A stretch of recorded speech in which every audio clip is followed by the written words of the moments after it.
So what if, rather than delivering you from the fire, God delivers you through the fire? Now, when I think about people getting delivered through the fire, I think about the Old Testament book of Daniel, chapter 3. There's a story of King Nebuchadnezzar, the most powerful man in all the world at that time. And there was 3 Hebrew teenage boys that were living in the Babylonian kingdom where he was king. He had set up an order. He made a golden statue, set up an order that whenever they blow the trumpets and made all these musical instruments blaring out, that everybody had to stop, bow down, and worship the image. Well, Shadrach, Meshach, and Abednego, although they were in Babylonian captivity, maybe right now today, you might feel like you're at the stay-at-home order captivity. You might feel like you have been separated away from the things that are near and dear to your heart to an extent.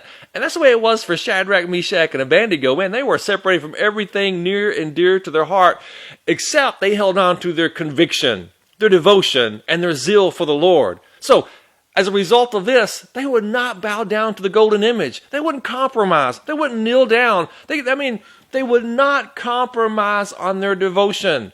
So as a result, they were brought before King Nebuchadnezzar, and they were brought before him. They said, King Nebuchadnezzar, these 3 teenage boys will not bow down. They refuse to bow down and worship your image. Well, King Nebuchadnezzar says, hey, I tell you what, guys, I'm going to give you guys a second chance. And I love the answer. A second chance. Second chance. Kneel down, worship my image.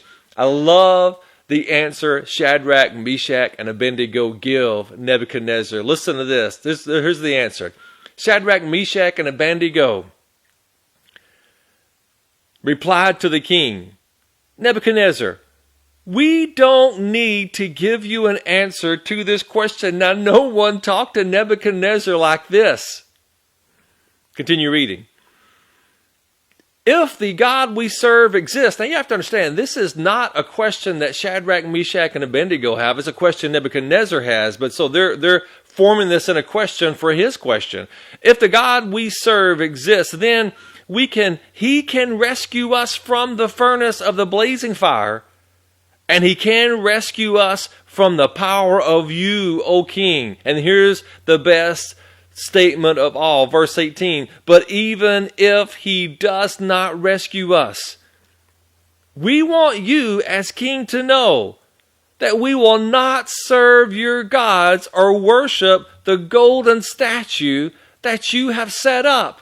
Man, what zeal they had. And what do we mean by zeal? What's the definition of zeal? Well, here it is. Zeal is a single-minded desire characterized by enthusiasm and devotion.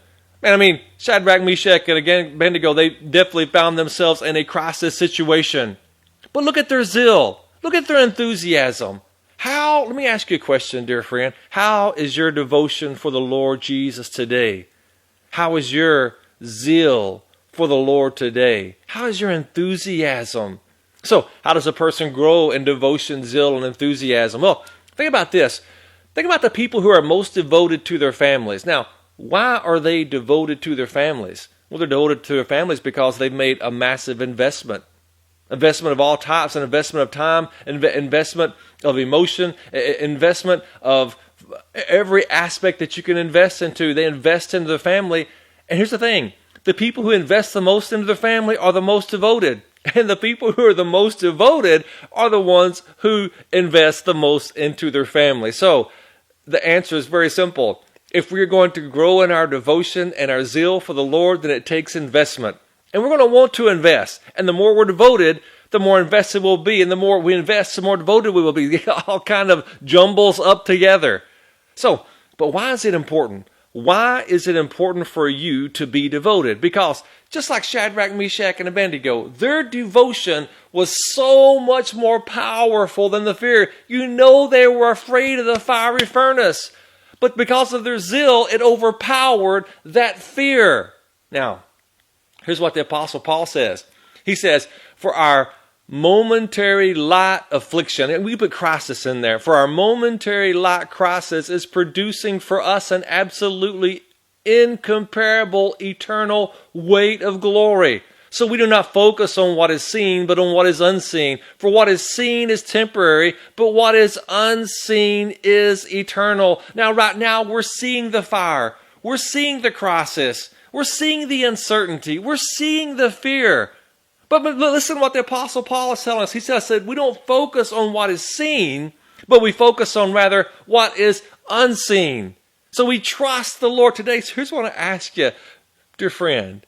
Will you trust the Lord even if He doesn't deliver you from this crisis, from the fire? Because here's the certainty we have. He will deliver you through the fire.